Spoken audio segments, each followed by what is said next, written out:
YouTube fam? It's your boy Tony 2 Times, and we back with another episode of Hood Tales, man. Before I start, be sure to like, comment, share. Definitely watch to the end. Let's get right into it. In this crazy world we live in, people have all kinds of beliefs and reasons they do things, even crime. But in Omaha, Nebraska, one man was shot the world and his community what was deemed one of the worst crimes in Omaha history. Nikko Jenkins, and a crime spree that left 4 people gone. On this episode of Hood Tales, let's go back and talk a little bit about Nikko's childhood. Allegedly not a stranger to the law or crime, Nikko would have run-ins with authorities early on. At just age 7, he was caught bringing a loaded blicky to school. By age 13, a few different assaults on his record, but at 15, Nikko would commit a crime that sent him to prison, 2 armed carjackings in which the young man was caught and found guilty and sentenced to 21 years in prison. While locked up, Nikko would tell officers in the state of Nebraska he hears voices and is not in control of his actions. His girlfriend at the time even said she told the state Nikko wasn't right in the head and wasn't ready to return back to society. But after serving only 10.5 years on a 21-year sentence, the young man would be set free, now at age 26. But within just 1 month of being home, Nikko would commit 4 crimes that shook Omaha and ended him on death row. Let's discuss the alleged crimes.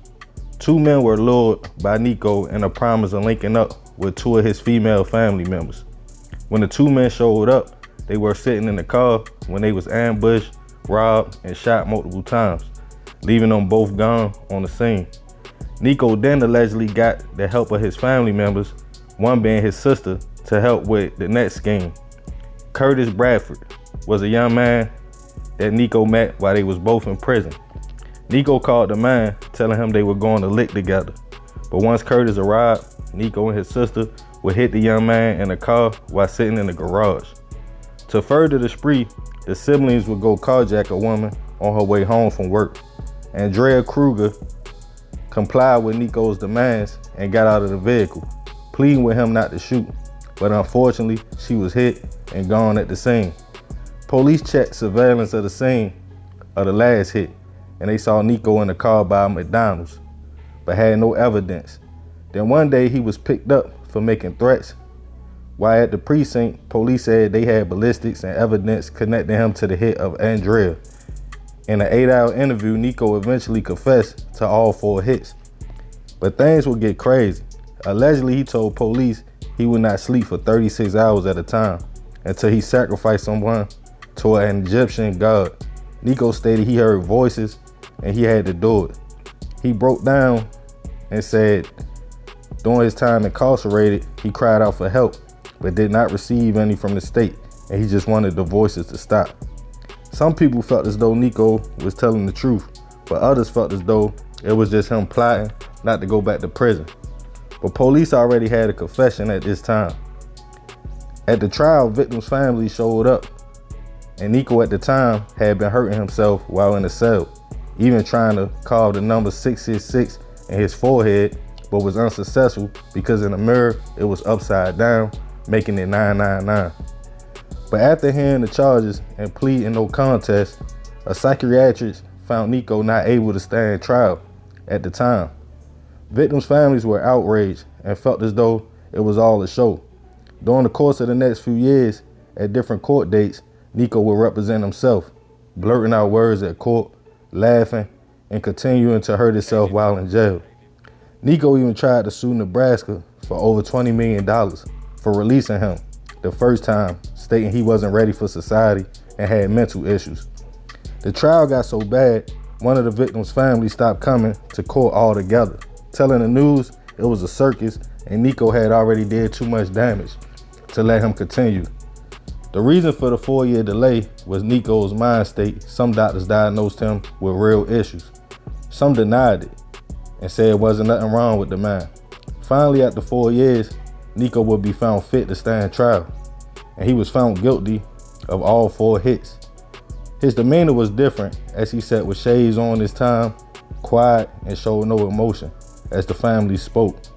A 3-judge panel discussed the charges before sentencing.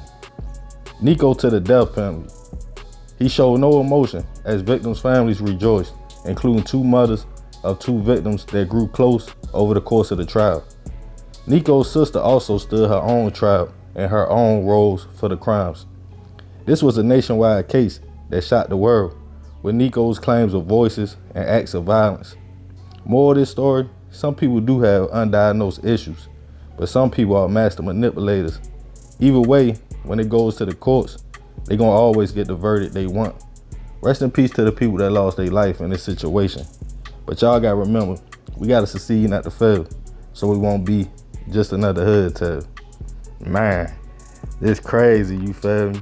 I don't know what was up with bro, you know what I mean? Like, he been getting caught up and stuff, and he been saying he was hearing voices. And his first time being locked up, when he got to 21 years, he said he pleaded to the state that he was hearing voices of some Egyptian god, you know what I mean, that was telling him to sacrifice people. But it got so deep to the point, if you notice, when he first got jammed up, he didn't even have all them tattoos, but he tattooed his face. Like I said, he tried to carve stuff in his head. It just got kind of crazy, you feel me, kind of demonic.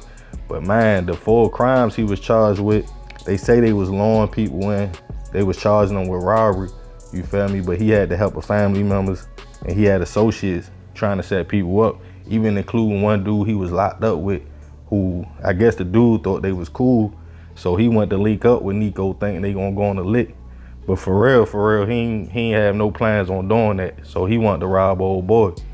But yeah, man, it's crazy, you feel me? Like, at the end of the day, you know what I mean? He got the death penalty, you feel me? He got convicted of all 4 charges, you feel me? The state of Nebraska, they deemed this one of the most serious cases they seen because of the 8-hour interview when he said he was hearing voices, the way he was carrying himself in court in front of the victims' families, you know what I mean? Blurting out, laughing to himself, even acting like he was talking to the person who was sending him on these missions, you know what I mean? So the Egyptian god, whatever you want to call it. But yeah, man, crazy story, you feel me? It make you wonder though, like, was bro really hearing voices, or did he just use that to cover up what he did, you know what I mean? But let me know what y'all think. Leave your comments below.